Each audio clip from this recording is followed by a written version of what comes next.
Yes, now look at the names of the different varieties of cloths in the book. Amongst the pieces ordered in bulk were printed cotton cloths called chintz, corsets, or khasa, and handana.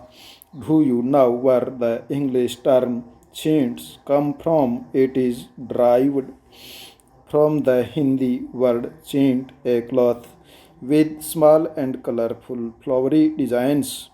From the 1680s, there started a craze for printed Indian cotton textiles in England and Europe, mainly for their floral designs, fine textures, and relatives cheapness rich people of England, including the Queen herself, rose cloths of Indian fabric. Similarly, the word bandhan refers to any brightly colored and printed scarf for the neck or head. Originally, the term derived from the word bandhana, Hindi, for tying, and referred to a variety of brightly colored cloth produced through a method of tying and dyeing.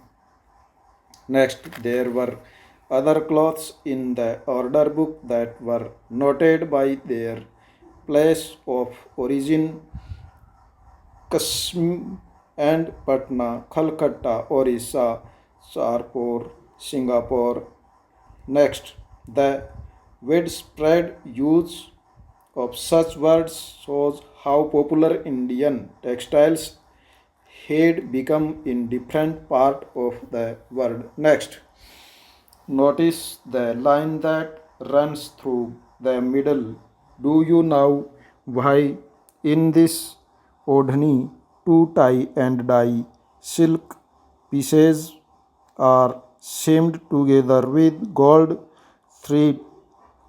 Bandhan patterns were mostly produced in Rajasthan and Gujarat. Next, by the early 18th century, word by the popularity of Indian textile, wool, and silk makers in England began protesting against the import of Indian cotton textile in 1720. The British government enacted a legislation banning the use of printed cotton textile sheets in England.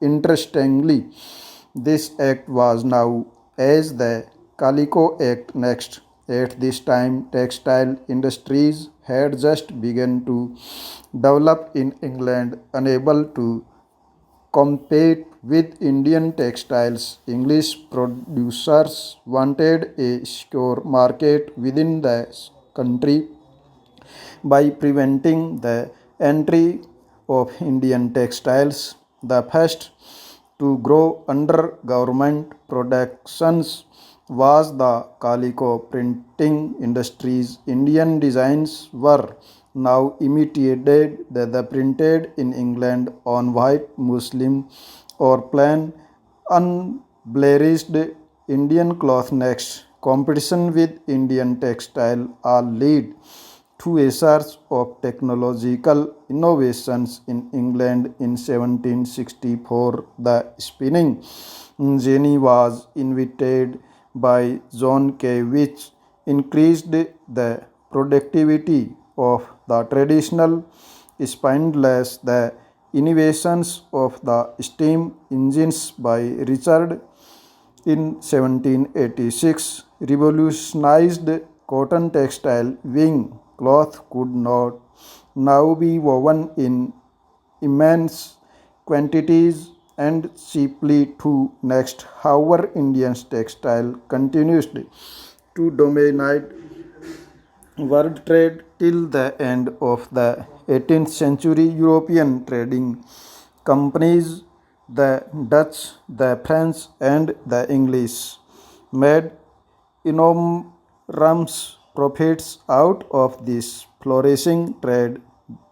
These companies purchased cotton and silk textile in India by importing silver, but as you know, when the English East India Company gained political power in Bengal, it no longer had to import precious metal to buy Indian goods. Instead, they collected revenues from peasants and zimindars and India and used this revenue to buy Indian textile.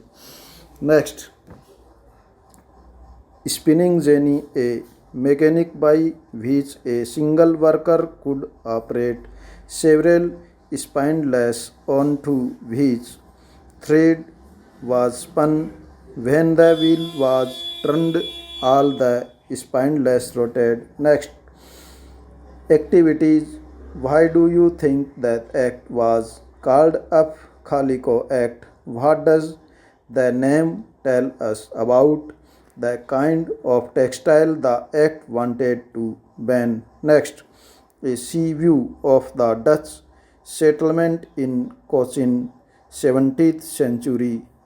As European trade expanded, trading settlements were established at various ports. The Dutch settlements in Cochin came up in 17th century. Notice the around the settlement stop.